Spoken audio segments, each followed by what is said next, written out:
ನೋಡಿ, ನಿಮ್ದು ಟೈಮ್ ಬರುತ್ತೆ, ಆದ್ರೆ ಸದ್ಯಕ್ಕೆ ಸಿಕ್ಕಿರೋ ಕೆಲಸನ ಚೆನ್ನಾಗಿ ಮಾಡಿ. ಕೈ ಕಟ್ಕೊಂಡು ಯಾವತ್ತೂ ಕೂರಬಾರ್ದು. ಬಂದಿರೋ ಕೆಲಸನ ಚೆನ್ನಾಗಿ ಮಾಡಿದ್ರೆ ನೀವು ಬೆಳೀತೀರಾ. ಕಾಫಿ ಮಾಡೋದು ತುಂಬಾ ಸಿಂಪಲ್, ಅದನ್ನ ಮಾಡಕ್ಕೆ ಮನ್ಸು ಮಾಡ್ಬೇಕು ಅಷ್ಟೇ. ಅಲ್ಲ ರೂಪ, ಇವಾಗೆಲ್ಲ ಮೊಬೈಲಲ್ಲಿ ಸೋಷಿಯಲ್ ಮೀಡಿಯಾ ಎಲ್ಲ ಇದೆ, ಅದನ್ನ ನೋಡಿ ಕಲ್ತ್ಕೊಳ್ಳಿ. ಇದೇನ್ ರಾಕೆಟ್ ಸೈನ್ಸಾ? ಆಗಲ್ಲ ಅಂತ ಹೇಳ್ತಾ ಇಲ್ವಾ? ನಿಮ್ಗೆ ನಿಮ್ ತಂದೆ ತಾಯಿ ತುಂಬಾ ಕ್ಲಾಸ್ ಆಗಿ ಬೆಳೆಸಿದ್ದಾರೆ, ಅದಕ್ಕೆ ನಿಮ್ಗೆ ಇದೆಲ್ಲ ಮಾಡೋದು ಗೊತ್ತು. ಬಟ್ ನಾನು ಹಳ್ಳಿಯಿಂದ ಬಂದಿರೋಳು. ನಮ್ಮ ಅಪ್ಪ ಅಮ್ಮ ಬಡವರು. ನನಗೆ ಕ್ಲಾಸ್ ಆಗಿ ಬೆಳೆಸೋದಿರ್ಲಿ, ನನಗೆ ಸರಿಯಾಗಿ ನೋಡ್ಕೊಳ್ಳೋ ಯೋಗ್ಯತೆ ಇರಲಿಲ್ಲ. ಮಕ್ಕಳನ್ನ ಬರೀ ಹೆರೋದಲ್ಲ ಇಂಪಾರ್ಟೆಂಟು, ಸಾಕೋ ತಾಕತ್ತು ಇರಬೇಕು. ಇಲ್ಲಾಂದ್ರೆ ನಮ್ಮಂತವ್ರನ್ನ ಯಾಕೆ ಹೇಳಬೇಕು?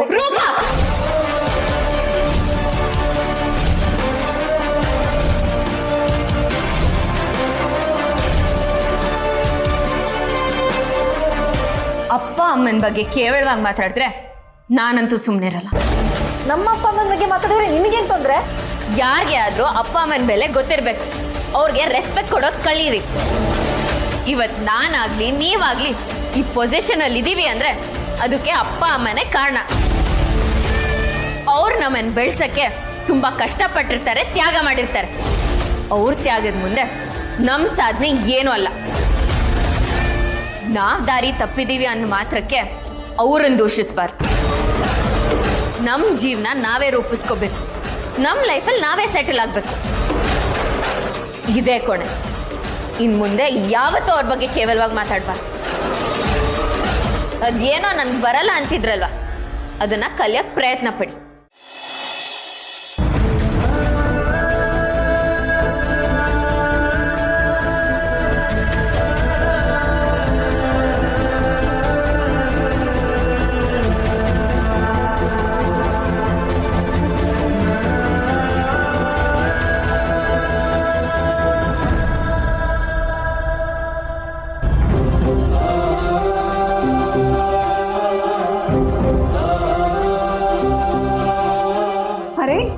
ಇದೇನ್ರಿ ಕೆಲಸದಿಂದ ಇಷ್ಟು ಬೇಗ ಬಂದ್ಬಿಟ್ಟಿದ್ದೀರಾ ಇವತ್ತು?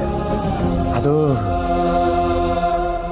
ಕೆಲಸ ಬೇಗ ಮುಗೀತು, ಅದಕ್ಕೆ ಬಂದೆ. ಸರಿ ಸರಿ ರೀ, ನಮ್ಮ ನರಸಿಂಹನ್ಗೆ ಒಂದು ಒಳ್ಳೆ ಶರ್ಟು ಪ್ಯಾಂಟು ತಗೊಡ್ಬೇಕು ರೀ. ಪಾಪ ಇರೋ ಬಟ್ಟೆ ಎಲ್ಲ ಹಳೇದಾಗ್ಬಿಟ್ಟಿದೆ. ಸಂಬಳ ಆಗಲಿ. ಸಂಬಳ ಇಷ್ಟೊತ್ತಿಗಾಗಲೇ ಆಗಿರ್ಬೇಕಲ್ವಾ? ಅದೇನೋ ಕೇಳಿದೆ, ಲೇಟ್ ಆಗುತ್ತೆ. ಅದು ಸರಿ, ನೀವು ಯಾಕೆ ಒಂಥರ ಇದ್ದೀರಾ? ಅದು ತಲೆ ತುಂಬಾ ನೋಯ್ತಾ ಇದೆ ಕಣೆ. ಅಷ್ಟೇ ತಾನೇ ಅಣ್ಣ. ದುಬೈಲಿರೋ ನನ್ನ ಗಂಡ ಈ ತಲೆನೋವು ಬಂದ್ರೆ ಮಸಾಜ್ ಹೆಂಗ್ ಮಾಡೋದು ಅಂತ ಹೇಳ್ಕೊಟ್ಟಿದ್ದಾರೆ. ನಿಂಗ್ ಮಾಡ್ಲಾ? ಬಾ, ಇಲ್ಲಿ ಕುತ್ಕೋ. ಅದೆಲ್ಲ ಬೇಡ ಕಣೆ. ಮತ್ಸಲ ಒಂದ್ ಅರ್ಧ ಲೋಟ ಕಾಫಿ ಮಾಡ್ಕೊಡಕ್ಕಾಗತ್ತಾ? ನೀವೇನ್ರಿ ಒಳ್ಳೆ ಸಾಲ ಕೇಳೋರ್ ತರ ಕೇಳ್ತಿದ್ದೀರಾ? ಅರ್ಧ ಲೋಟ ಸಾಕು. ಇನ್ಮೇಲೆ ಖರ್ಚೆಲ್ಲ ನಾವು ಸ್ವಲ್ಪ ನೋಡ್ಕೊಂಡು ಮಾಡ್ಬೇಕಾಗತ್ತೆ. ಯಾಕೆ? ಅದು ಪದಾರ್ಥಗಳ ಬೆಲೆ ಎಲ್ಲ ಜಾಸ್ತಿ ಆಗ್ತಾ ಇದೆ. ಏನೇ ಕಮ್ಮಿ ಮಾಡಿದ್ರು ತಿನ್ನೋದ್ರಲ್ಲಿ ಕಮ್ಮಿ ಮಾಡಬಾರ್ದು ಅಂತ ನೀವೇ ಹೇಳ್ತಿದ್ರಿ.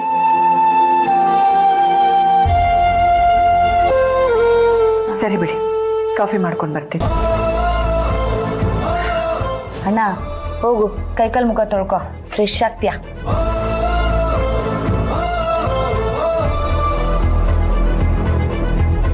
ಅಪ್ಪಂಗೆ ವಯಸ್ಸಾಯಿತು. ಈ ಟೈಮಲ್ಲಿ ಅವ್ರು ಕೆಲಸ ಮಾಡದೆ ನೆಮ್ಮದಿಯಾಗಿ ಮನೇಲಿ ಇರಬೇಕಾಗಿತ್ತು. ನಾನು ದುಡಿದು ಅವ್ರನ್ನ ನೋಡ್ಕೋಬೇಕಾಗಿತ್ತು. ಆದರೆ ಯಾಕೋ ನನ್ನ ಟೈಮೇ ಸರಿ ಇಲ್ಲ.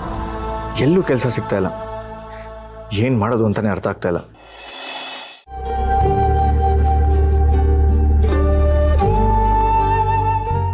ಇನ್ಯಾಲಿಟ್ಟಿರೋದು? ನಮ್ಮ ದೀಪು ಏನಾದರೂ ಬಂದಿದ್ದಾಳ? ಅದೇ ನಾನೇ ಅಪ್ಪ ಇಟ್ಟಿದ್ದು.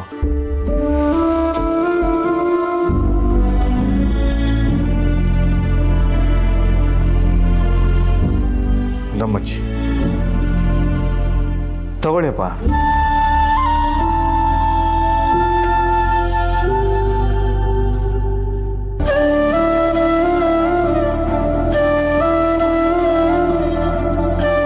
ಯಾಕಪ್ಪ ಏನೋ ಒಂಥರ ಬೇಜಾರಲ್ಲಿದ್ದೀರಾ?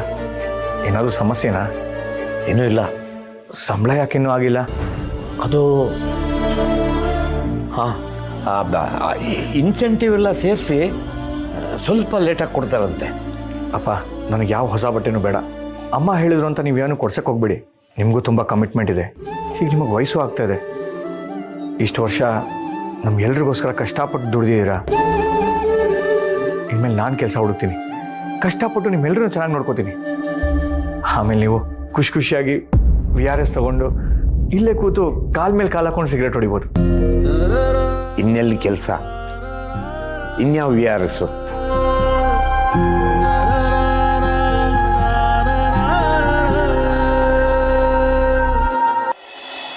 ಎಲ್ರು ರೆಡಿನಾ?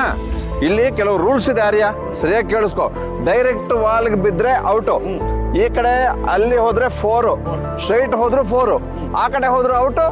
ಮಿಕ್ಕಿದೆಲ್ಲ ಗೊತ್ತಾಯ್ತಲ್ಲ? ದೀಪಾ ಹಾಕಮ್ಮ.